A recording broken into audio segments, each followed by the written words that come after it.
Nahmaduhu wa nusalli wa nusallimu ala rasulihil karim, amma ba'd.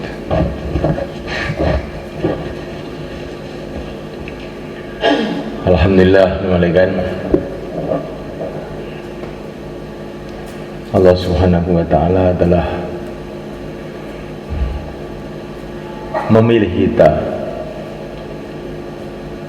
dijadikan umatnya yang mulia Nabi Agung Muhammad sallallahu alaihi wasallam.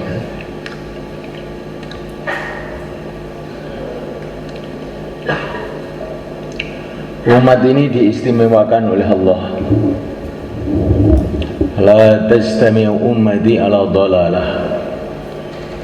Umatku tidak akan ijma', tidak akan mufakat dalam kesesatan. Kalau umat-umat dulu, umatnya Nabi Musa itu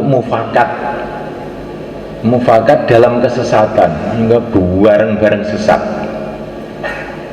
Umatnya Nabi Isa begitu juga, umat Nabi yang lain begitu juga.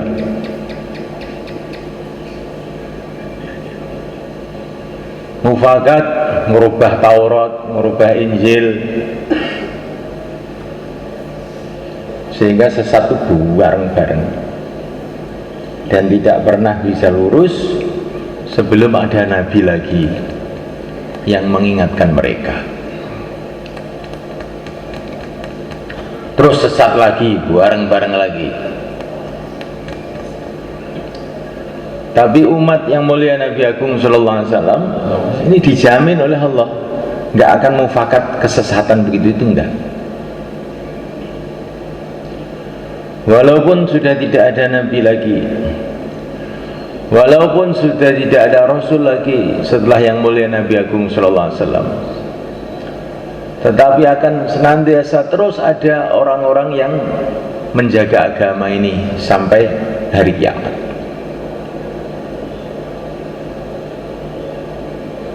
Setelah baginda Nabi, para sahabat telah dibangkitkan oleh Allah untuk menjaga agama ini. Allah telah bangkitkan ulama-ulama untuk menjaga agama ini. Allah bangkitkan orang-orang ahli hadis sehingga membukukan, mencatat teliti semua yang dikatakan Nabi, yang dibuat Nabi itu. Yang terkenal adalah Imam 6, Imam Al-Bukhari, Al-Imam Muslim, Al-Imam Abu Dawud, Al-Imam Nasai, Al-Imam Ibnu Majah, dan masih banyak lagi. Untuk ini satu karunia Allah pada umat ini, sehingga umat ini tidak akan kebingungan dulu Nabi itu berbuat apa. Itu Allah bangkitkan orang-orang itu.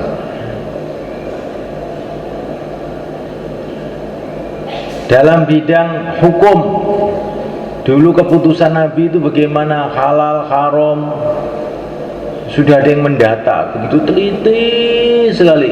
Itulah namanya Imam Madhab 4, Al-Imam Syafi'i, Al-Imam Malik, Al-Imam Abu Hanifah, Al-Imam Muhammad bin Hanbal. Teliti sekali, nggak ada masalah yang tidak tercatat, dibukukan, diwariskan dari generasi ke generasi. Jika Allah membangkitkan ulama-ulama akidah yang meneliti, membukukan dulu keyakinan Nabi dan para sahabat itu bagaimana, namanya ulama ahli ilmu tauhid, ilmu kalam. Yang paling terkenal Abul Hasan Al-Asy'ari, Abu Mansur Al-Maturidi. Dan setelah itu Allah bangkitkan orang-orang yang terus memperjuangkan agama ini, terus menerus. Walaupun naik turun ada terus sampai nanti zaman Dajjal, yang sudah zaman nggak karu-karuan itu masih ada juga orang yang berpegang pada agama, sehingga akan menghadapi Dajjal itu. Ketika Dajjal sudah ngobrak-ngabrik jagat ini, Nabi Isa turun diturunkan oleh Allah untuk membunuh Dajjal. Ternyata Nabi Isa telah menemukan orang-orang yang seperti para sahabat, masih ada. Jadi silsilah agama ini bersambung-sambung, walaupun bagaimana ya tetap ada saja. Beberapa hari yang lalu itu mereka di sawah sini nih loh, itu saya itu dikejutkan. Saya kira yang namanya sawah Temboro ini sudah tidak ada binatang-binatang yang aneh. Ternyata di pojokan itu ada kijang. Bukan kijangnya Pak Bed, itu bukan, kijang liar. Itu yang mungkin sembunyinya di mana yang nggak tahu itu. Cuma lari-lari sampai ke kali itu. Ini satu pelajaran bagi saya ini. Walaupun kelihatan sudah nggak ada, tetap ada saja. Walaupun terus beberapa hari yang lalu itu di kandang ayam itu tahu-tahu keluar landak. Landak itu binatang yang sangat langka. Ini disembelih sama anak-anak situ. Oh, untuk selamatan banyak sekali itu. Jadi maknanya jangan kita ini punya buruk sangka bahwa umat ini sudah rusak semua, umat ini sudah nggak ada kebaikannya. Karena saking risaunya sampai judet, stres. Karena Nabi mengatakan man qala halakan nas fa wa ahlakuhum, barang siapa yang mengatakan bahwa umat sudah rusak semua, maka dialah yang paling rusak. Orang itu jangan berpikir sudah nggak ada orang baik. Orang baik itu masih ada.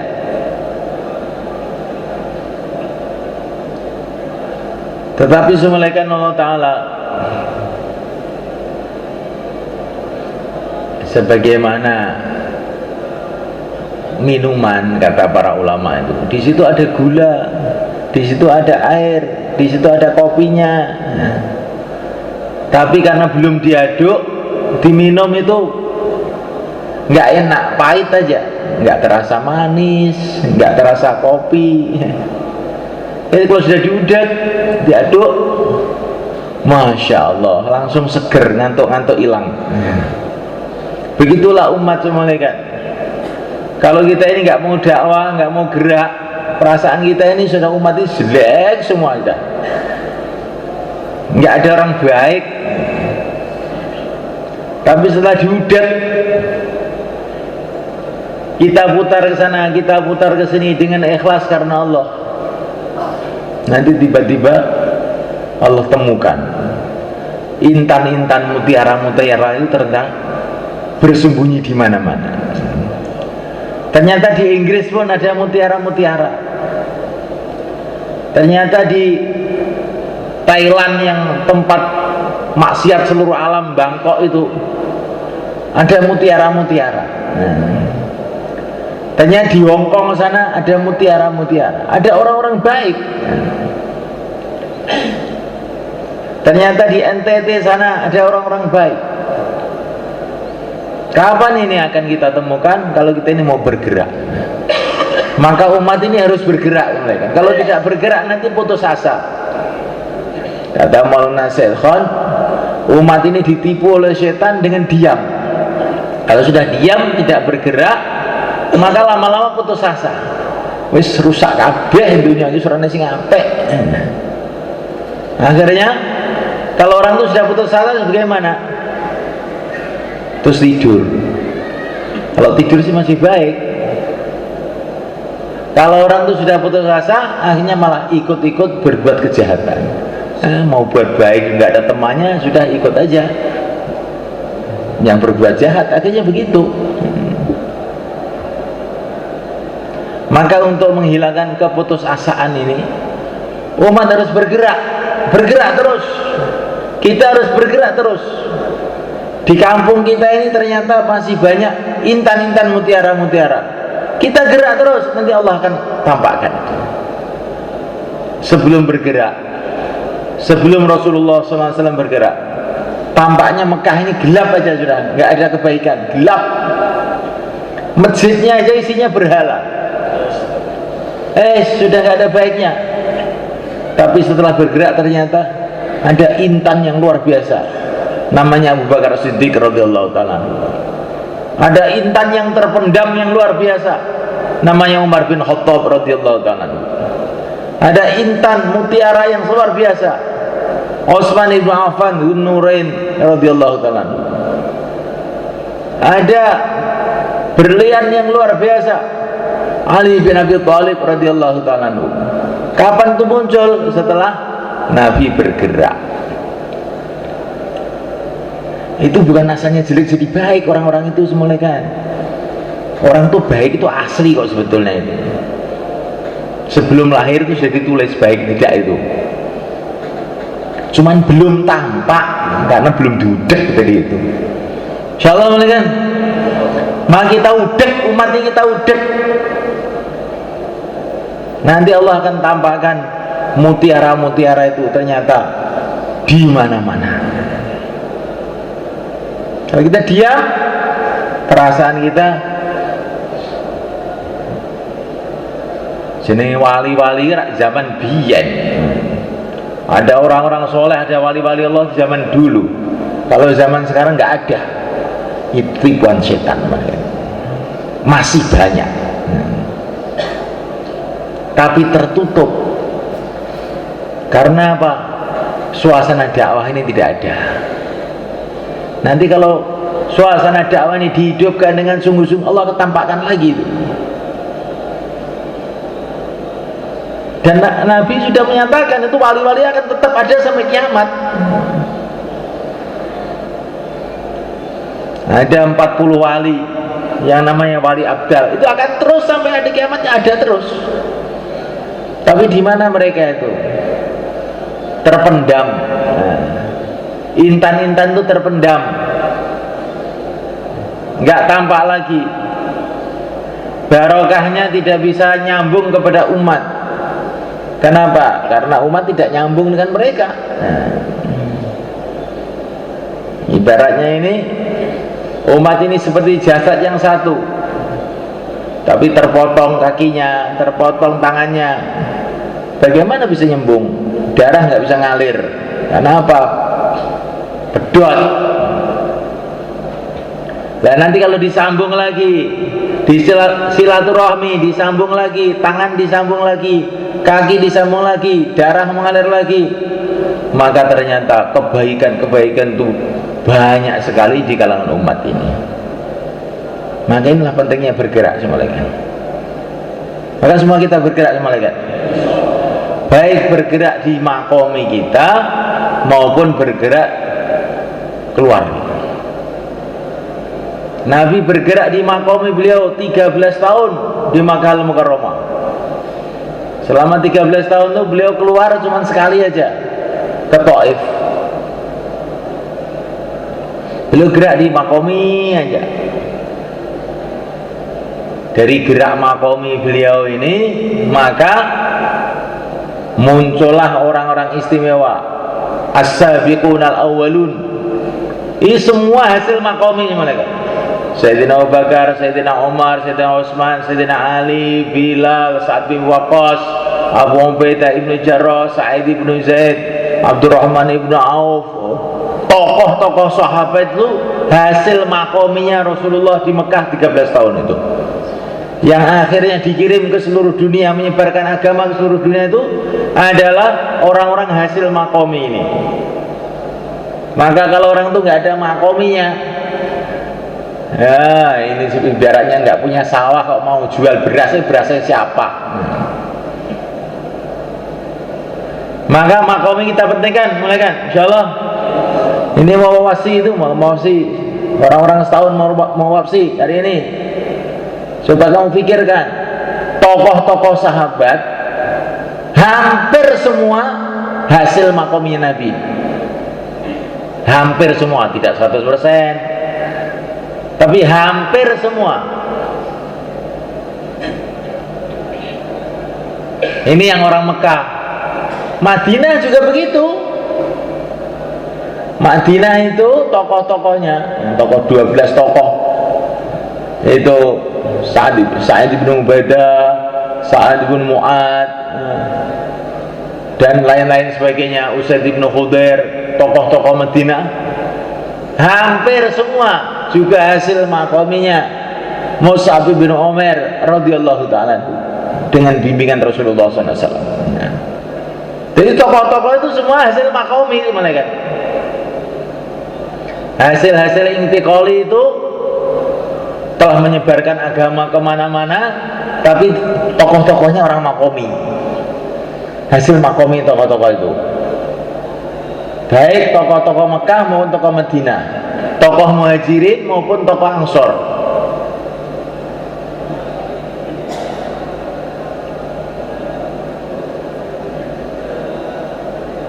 Assalamualaikum. Ini hasil makomi Pak ini. Hasil makomi itu ngantuk. Maka makomi itu penting gak sama mereka? Makomi ini sulit atau mudah? Sulit atau mudah makomi itu? Kalau Allah mudahkannya mudah. Katanya orang-orang tua kita, makomi itu mudah kalau pikir kita ini mau ikram sama orang, maka jadi mudah. Kalau pikir kita bagaimana orang ikram sama kita, jadi susah. Kenapa makomi? Ya, sulit Pak makomi. Makominya di mana toh? Makomi ikram sama orang, apa makomi untuk diikram orang? Kalau pikir kita mau ikram orang, siapa yang orang yang tidak mau diikram? Kita datang pada orang-orang, ikram mereka, kasih hadiah pada mereka, berbuat baik pada mereka, bantu kerja-kerja mereka. Ada orang yang marah kira-kira?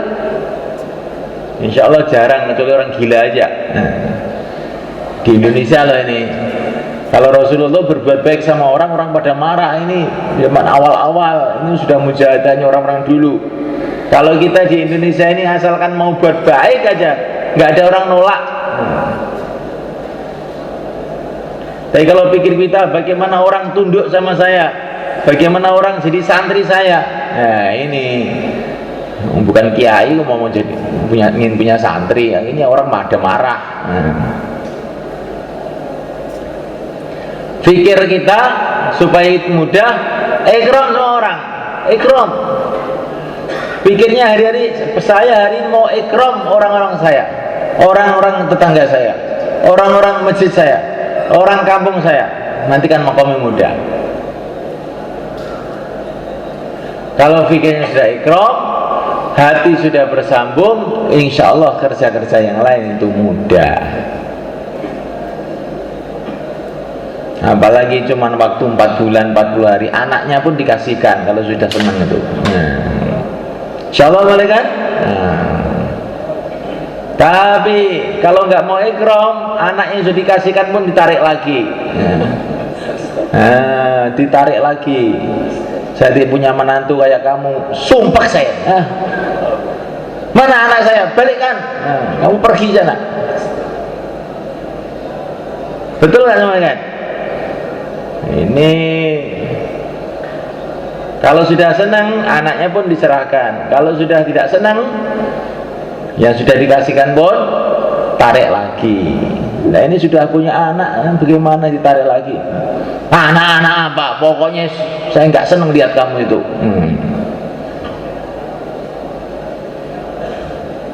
Maka lihatlah perkawinan Rasulullah.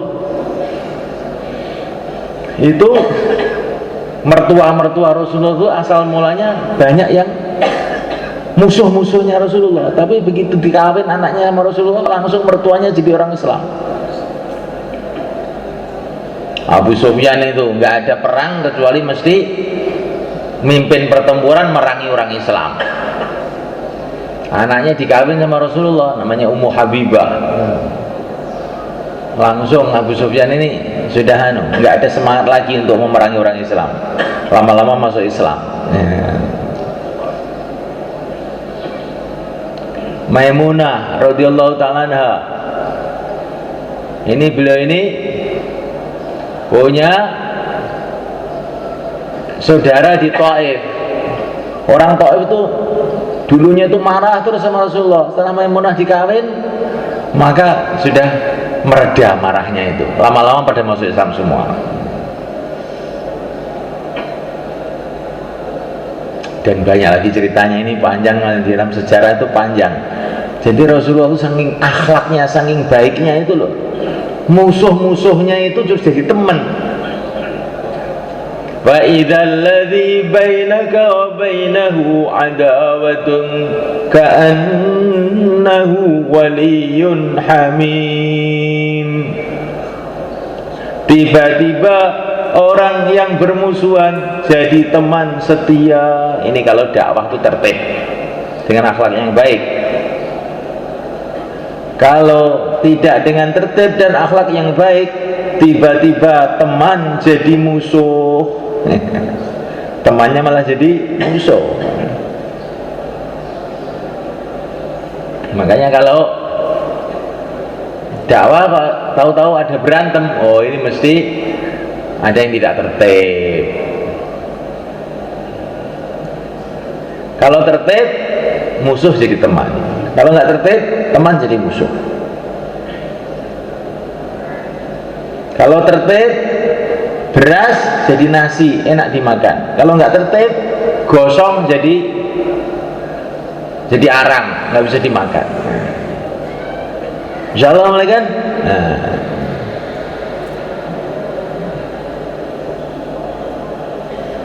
Ini dari segi zahir, belum dari segi batin.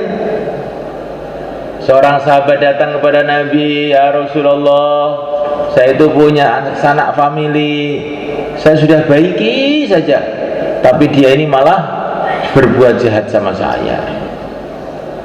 Maka Nabi mengatakan, betul, betul ya Rasulullah. Kalau betul begitu, kamu akan senantiasa dibela oleh Allah. Bagaimana supaya kita dibela oleh Allah?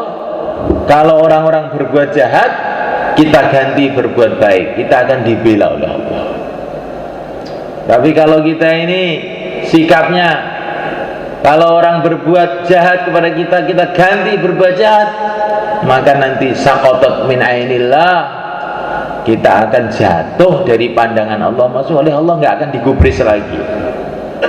Kita ini usaha bagaimana orang berbuat jahat, kita berbuat baik. Orang nggak mau bantu kita, kita bantu dia. Orang ini kok nggak mau bantu sama saya sih, akan saya bantu dia. Orang ini kok selalu menghinakan saya sih, akan saya muliakan dia. Orang ini kok senantiasa sinis sama dia, sama saya, oh akan saya hormati dia. Kalau begitu Allah akan selalu bantu dia, akhirnya dia kalah soalnya kan. Tapi kalau kita ini, loh saya sudah bantu dia, dia malah nggak mau bantu saya, kapok saya sudah, nggak akan mau lihat muka dia lagi, maka nanti kita malah kalah mereka. Kesaktiane wong dakwah kuwi nek gak nesu, nek nesu kesaktiane hilang. Insyaallah Bang nggih. Niki mboten nesu jadi si tangi iku kan. Lha, burimu. Tangi Mbah. Niki mboten nesu niki, namun nyeneni tok mon. Bayan pedentengan wis turu gitu Mbak.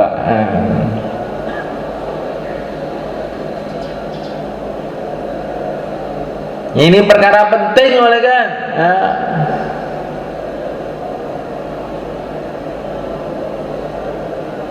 Dakwah ini bukan perkara kecil. Kalau mau monggo, kalau tidak mau monggo, terserah kamu. Tidak. Dakwah ini nasib kita dunia akhirat. Kalau kita mau dakwah sungguh-sungguh dengan tertib, dengan ikhlas, Allah akan muliakan kita, muliakan keluarga kita, muliakan umat dunia akhirat. Tapi kalau kita tidak mau dakwah, atau dakwah tidak tertib, atau tertib tidak ikhlas, maka kita nanti akan hina di dunia ini, umat akan hina dunia akhirat. Masa depan umat ini bukan dalam politik, bukan dalam ekonomi, bukan di dalam jumlah. Masa depan umat itu dalam dakwah. Umat Islam dulu tidak ada, dengan dakwah lah umat Islam itu ada. Dengan dakwah muncullah para sahabat, dengan dakwah muncullah para ulama, para aulia, para orang-orang soleh. Akhirnya kemuliaan datang, musuh-musuh Islam hancur, Persia Romawi hancur. Kapan? Ketika umat Islam mau dakwah. Masa depan umat Islam ini dalam dakwah, masa depan keluarga kita dalam dakwah, masa depan kampung kita dalam dakwah, masa depan masjid kita dalam dakwah. Masjid kok nggak ada dakwah, masa depannya suram. Akan datang satu masa sini mesti lowo. Ngerti lowo?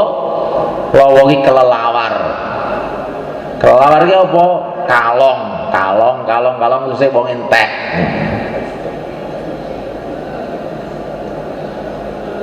Insyaallah kan? Tapi kalau ada dakwah, nah ini masa depan cerah. Karena apa? In tansurullah yansurkum. Kalau kamu tolong agama Allah, Allah akan tolong kamu. Kalau Allah tolong, nanti banyak datang kebaikan dari segala arah. Insyaallah. Maka maksudnya kita keluar setahun bukanlah mau menghabis 1 tahun, tapi untuk memulai bagaimana hidup ini terus dalam perjuangan sampai mati kita. Insyaallah kan? Maksudnya 4 bulan, bukan 4 bulan. Maksudnya untuk memulai hidup sampai mati dalam perjuangan Rasulullah SAW. Insyaallah. Maksudnya 40 hari, bukan 40 hari. Maksudnya adalah memulai supaya hidup ikut Rasulullah sampai mati. Insyaallah. Maka yang hari ini mau keluar 4 bulan, 40 hari, berapa hari saja, tambah masa, sisa masa, silakan beri ke belakang. Monggo. Sing badhe medal monggo, kuwatur jumeneng tengingking monggo. Sing badhe medal monggo. Yang mau keluar 4 bulan 40 hari tambah masa sisa masa silakan ke belakang.